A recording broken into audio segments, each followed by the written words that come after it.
সুখের দিনগুলো এতই ছোট যে মাঝে মাঝে মনে হয় যেমন একটা ছোট্ট বিন্দু কণা, আবার দুঃখের সময়গুলো এত বড়, মনে হয় যেন সাগর পরিমাণ।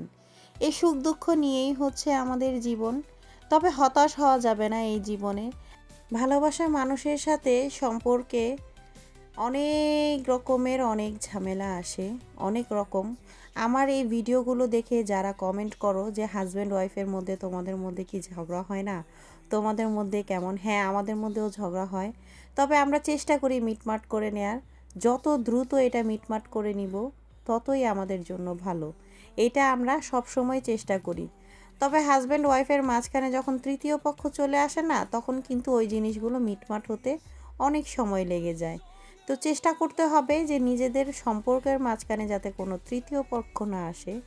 তো আমার ভিডিওগুলোর মধ্যে বেশিরভাগ সময়ই আমার হাজব্যান্ডকে নিয়ে যখন আমি ভিডিওগুলো করি, মাঝে আমি একদম করা বন্ধই করে দিয়েছিলাম, কারণ অনেকেই অনেক কথা বলতো, এই জন্য করতাম না।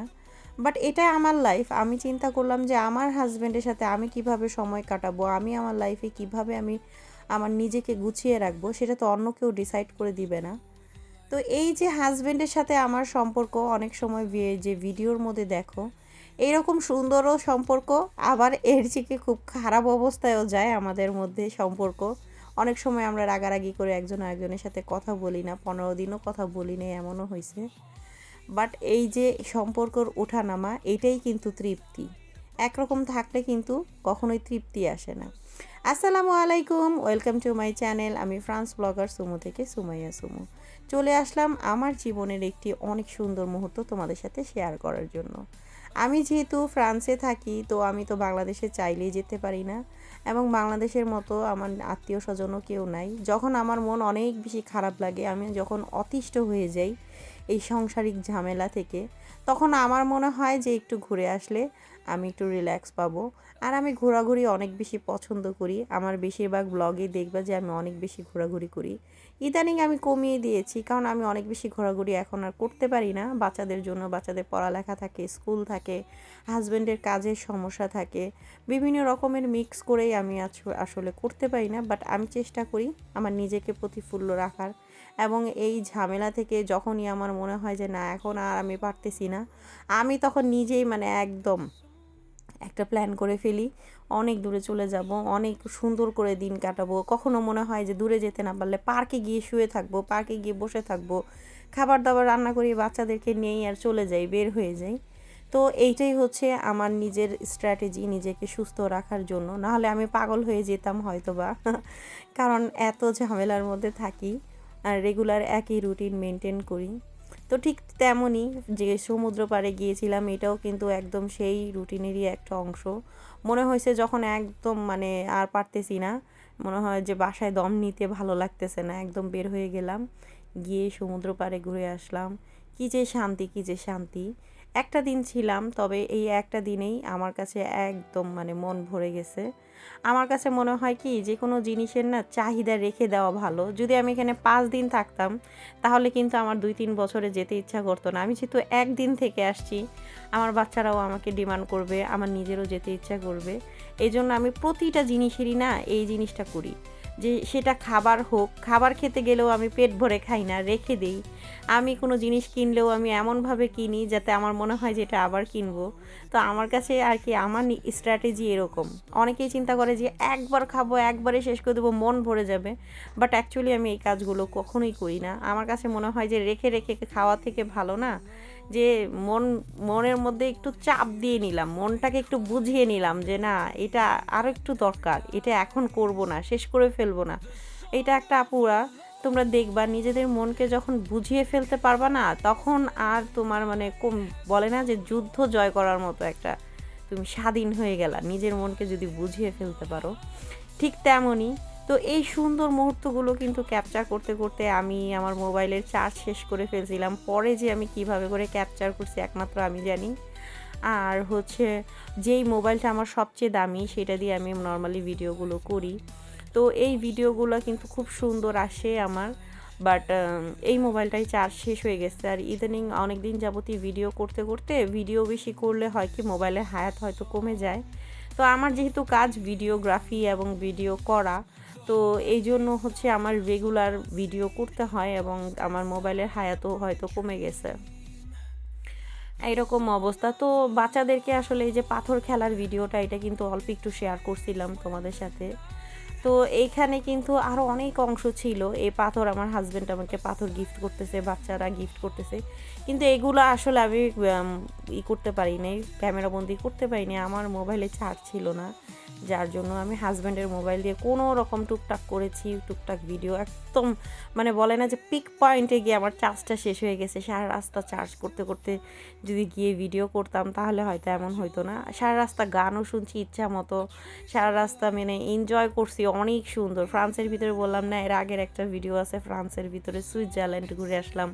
সুইজারল্যান্ড, নিউজিল্যান্ড, যেই দেশ বলো না কেন, আমার মনে হয় ফ্রান্স এত সুন্দর, এই দেশটা এত ভালো লাগে আমার কাছে। আমার নিজের দেশের পরে একমাত্র ফ্রান্স আমার অনেক প্রিয়, অনেক প্রিয়। প্রতিটা জিনিস ফ্রান্সের আমার পছন্দ, প্রতিটা জায়গা আমার পছন্দ, ওদের নিয়মকানুন আমার পছন্দ, আমার ওদের সব কিছু আমার ভালো লাগে। ফ্রান্সের মানুষজন ভালো লাগে, ফ্রান্সের সব কিছু ভালো লাগে। ঠিক যেমন আমার বাংলাদেশ ভালো লাগে, ঠিক তেমন আমার ফ্রান্সের প্রতিটা কোণা কোণা ভালো লাগে। আমাকে নিয়ে ফ্রান্সের যে কোনো কোণায় নিয়ে যাও আমার খুব ভালো লাগবে, এরকম একটা ব্যাপার।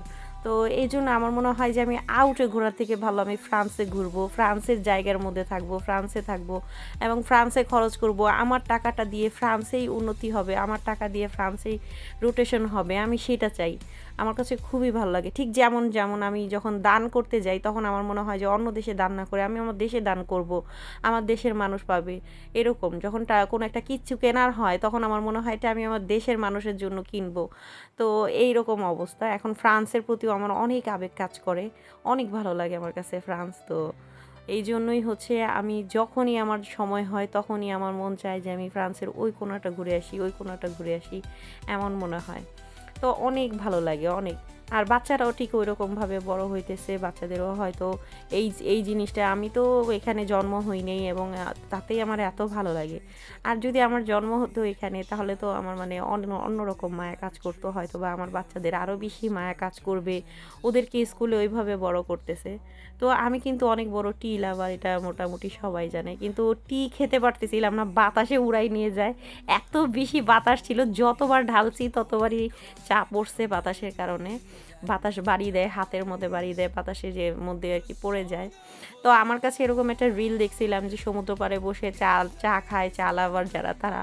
তো আমার মনে হয়েছে আমি ওই রকম একটা রিল করব, কারণ আমি অনেক বেশি চা পছন্দ করি। ছোটোবেলা আমি আমার আম্মুর মুখে শুনছি যে আমি 2.5 বছর বয়স থেকে চা খাই।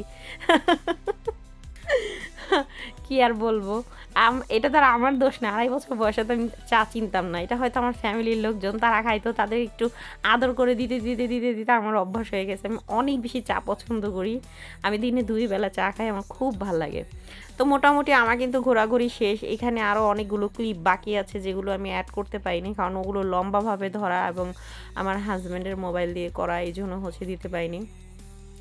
তো আজকের ঘোরাঘুরি কিন্তু আমার একদম শেষ, একদম একদম সমুদ্র পাড়ে প্রতিটা ভিডিও কমপ্লিট হয়ে গেছে। তোমাদের কাছে কেমন লাগলো তোমরা কিন্তু অবশ্যই কমেন্ট করতে ভুলবে না। এই ভিডিওগুলো কিন্তু আমি একদম তোমাদের জন্যই তৈরি করছিলাম, ওরকমভাবে চেষ্টা করেছি একদম নিজের মতো করে প্রেজেন্ট করতে, আমার মন থেকে মনের মাধুরী দিয়ে মিশিয়ে তোমাদের সাথে সুন্দর করে এই জিনিসগুলো প্রেজেন্ট করার জন্য এডিট করেছি, অনেক ভিডিওর মধ্যে গান গেয়েছি, কত রকম কত কিছু করেছি যাতে তোমাদের ভালো লাগে।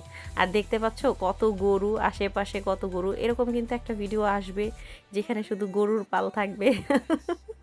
আমার মনে হয় ওই ভিডিওটাও তোমরা অনেক বেশি পছন্দ করবে। দেখা যাক সেটা কতটুকু তোমাদের সাথে প্রেজেন্ট করতে পারি, তবে বেশি ক্লিপ নিতে পারিনি, এই জন্য ওইটা আলাদা করে রেখে দিছি, অনেক বেশি বড় হয়ে যাবে ভিডিওটা, তোমরা সুন্দর করে এনজয় করতে পারবে না, এই জন্য হচ্ছে ওইটা আলাদা ক্লিপ করে রেখে দিছি, ওইটা আবার পরে দিব। আর এখন কিন্তু আজকের মতো আমার মানে সমুদ্র ভ্রমণ একদম কমপ্লিট। তোমাদের সাথে যত কিছু শেয়ার করা ছিল সব সুন্দর মতো শেয়ার করে ফেলছি, আর কিছুই নাই। আর এখান থেকে আসার সময় একটা বড় ধরনের ডিজাস্টার হয়েছিল, সেটা হচ্ছে আমাদের গাড়ি থেকে হোয়াইট স্মোক বের হওয়া শুরু হয়েছিল। নতুন গাড়ি, একদম ব্র্যান্ড নিউ গাড়ি কিনেছিলাম আমরা, কিছুদিন আগেই কিনেছি, 3 মাস হয়েছে, 4 মাস হয়েছে, এর মধ্যেই হচ্ছে হোয়াইট স্মোক বের হইতেছিল। আমরা তো ভয় পেয়ে গেছি রে বাবা, এই 500 কিলোমিটার আমরা কিভাবে করে যাব, কি আসলে বিষয়, মানে অনেক রকমের ভয় ভীতি নিয়ে সারা রাস্তা আল্লাহ আল্লাহ করতে করতে আসছি। যাই হোক, কিছুই হয়নি, সুন্দর মতো চলে আসছি। আর গাড়িটা পরে চেক করা হয়েছে, গাড়িতে কোনো সমস্যা নেই। অনেক সময় হয় কি যে লং রুট, লং ড্রাইভ করলে গাড়ির মধ্যে একটু সমস্যা হয়, বাট আমরা তো মানে যেহেতু এত বড় রাস্তায় গিয়েছি এবং হচ্ছে আমার বাচ্চাদেরকে নিয়ে গেছি, কোনো সমস্যা হলে রাত হয়ে গেলে কিভাবে সারভাইভ করব, কিভাবে কি করব। যদিও ফ্রান্সের মতো দেশে অনেক উন্নত, হয়তো একটা কল দিলেই আমাদেরকে যে পান্ন বলে যারা গাড়ি নিয়ে যায় তারা আসতো, কিন্তু আমাদের তো অনেক হ্যাসেল হইতো। আমরা গাড়ি ভরা জিনিসপত্র নিয়ে গেছি, একটা সংসারের জিনিস সব গাড়িতে করে নিয়ে গেছি। তো তারপর যাই হোক অনেক সুন্দর মতো আল্লাহ আল্লাহ করতে করতে চলে আসছি, অনেক সুন্দর ট্রাভেল করছি, অনেক সুন্দরভাবে ঘুরে আসছি। সব কিছুর জন্য আলহামদুলিল্লাহ আল্লাহর কাছে অনেক অনেক শুক্রিয়া। আবার হয়তো বা কখনো চলে যাব, আবার এরকম না বলে একদম হুট করে চলে যাব, একদম হুট করে ঘুরে আসবো গিয়ে। আজকের মতো কিন্তু আমার ভিডিও অলরেডি একদম সমাপ্ত, একদম দায় এন্ডের দিকে চলে আসছি। তোমরা সবাই অনেক অনেক ভালো থাকবে, ফ্যামিলির সাথে সময় কাটাবে, যত বেশি পারো ফ্যামিলির সাথে সময় কাটাও, কারণ জীবনে কিন্তু মানুষের এই আছি এই নাই, এই জন্য হচ্ছে যত বেশি সুন্দরভাবে নিজের ফ্যামিলির সাথে কাটাতে পারো। থ্যাংকস ফর ওয়াচিং, দেখা হবে অন্য কোনো ভিডিওতে। আজকের মতো এখানেই, টাটা।